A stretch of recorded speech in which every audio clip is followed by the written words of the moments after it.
Hey guys, I'm Peter with RowdyRoman.com, and today I'm going to show you how to take US government topographical map data and turn it into an STL file.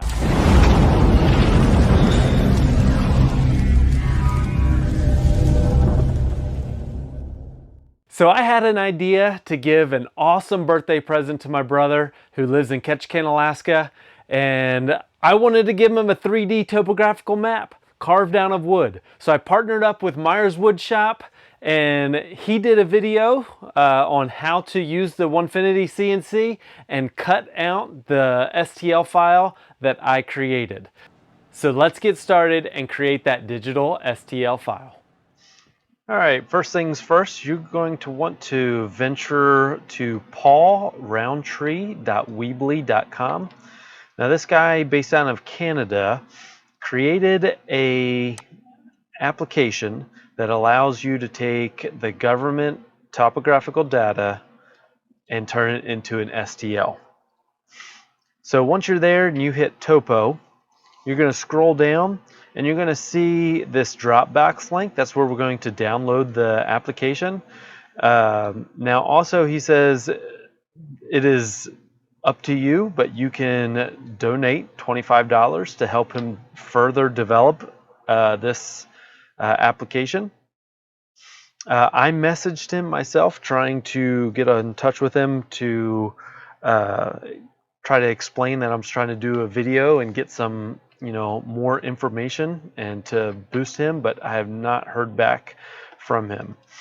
So also right up here, this is the elevation data files. There's a couple different places you can get this, but it's right here on the website as well. So if you highlight this Dropbox and open it up, it takes you to a Dropbox folder that has all of the different topo applications. Now this is the one that you want right here, the one that ends with a 4. This is going to have the most updated application. So once you download that and unzip it, then you will open her up. And this is kind of what it looks like. Now these 1, 2, 3, 4 folders right here, 5 folders is what I created. Now when you go and you look at the Big Topo is what we're going to want to use. It's the most updated application. He has a PDF that goes through everything that you need to know and then some. So in this PDF, it explains that the application searches for the topographical data in files from right here. So wherever your folder is, you need to have the DEM, the SRTM1, the 3, and the 30 all set up. Now this is mine. This is where I save my STLs. Just to kind of give you some background, the SRTM1 is topographical data for only the United States. It's more detailed than the 3, so it's going to be a bigger file. If you're zoomed in really far into an area, you're going within the United States, you're going to want to use SRTM1. However, if you are doing like an island or something like that outside of the United States, you can use the 3 as well. If you're doing a large area of the United States, you're probably going to want to use the SRTM3 because it would be a huge file. So after you create these, you can go scroll through here on the PDF, and you're going to find all of the elevation data is right here. So if we click that elevation data, it turns into something like this right here. You can download all of your data, and you're going to want to download it into those files that we just created. So I know that I'm wanting to do Ketchikan, Alaska. So I went into this right here, and I found the regions that I needed. So 6 and 7 is kind of what I searched for, and all it is latitude and longitude. So how do we find that latitude and longitude? The best bet is Google Earth. So here on Google Earth, you can, wherever your cursor is, it tells you the latitude and longitude. So I know Ketchikan is right up in here. So we're going to use that, and we're going to save that for a little bit later. So we're going to open up the application, Big Topo. So this right here, region of interest, this is your latitude and longitude. Notice some parts is going to be a negative number depending on where you're at on the Earth. So if you are at a certain point in the Earth, Google Earth will tell you what's a negative, what's a not. On Google Earth, you're also going to want to set it up in the settings to do decimal points instead of degrees.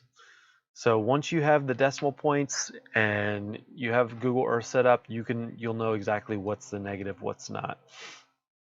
You have elevation right here, and then the X extent and Z extent, and then the Z base. We'll talk about that. Especially the Z base and the elevation is going to be for if you're wanting to do resin for the water. So first things first, we are going to open up these in tandem.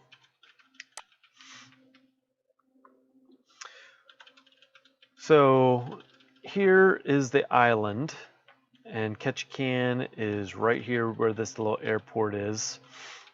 So I need this island, so I'm going to hover over parts of it, and I get my latitude and longitude right here. So my longitude is -132, and you can see that at the bottom of the screen. So I'm going to do -132.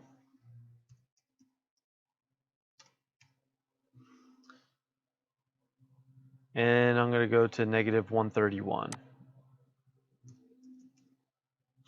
And then my latitude is going to be 56 to 55. Notice on the latitude right there, I put 55 again. I meant to put 56, and I went ahead and changed it here later. All right, now's the elevation. Notice I put 1 here as my minimum and 5,000 meters as my maximum. I know this area is goes from sea level to roughly 4,000 feet, so this is just a rough estimate, and it seemed to work really well for me. The 1 is where you need a 1 there if you're going to be doing resin for the ocean. So 1 and 25% it does really well. It leaves me with roughly 3/16 of an inch to fill with resin for all of the ocean water. Now this is my material. I planned on roughly 24 inches on my X by 10, and then I did the Z roughly 3 inches, and that came out perfectly for me. You might want to play around with it, but this is what worked for me. So after you get all that done, we're going to want to test for your files that you downloaded and put in those folders.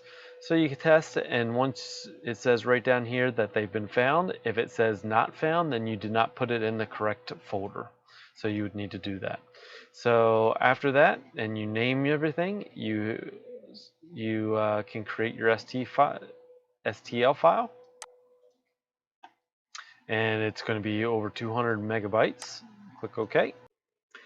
All right, it took a while, but the file is saved, and this is why it takes so long. Look how many faces there are right there.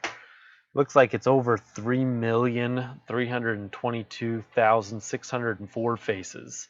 So it's a pretty big file.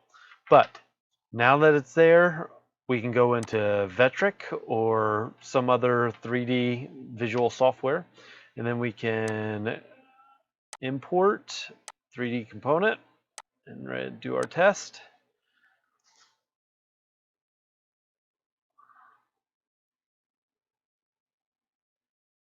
And there it is right there.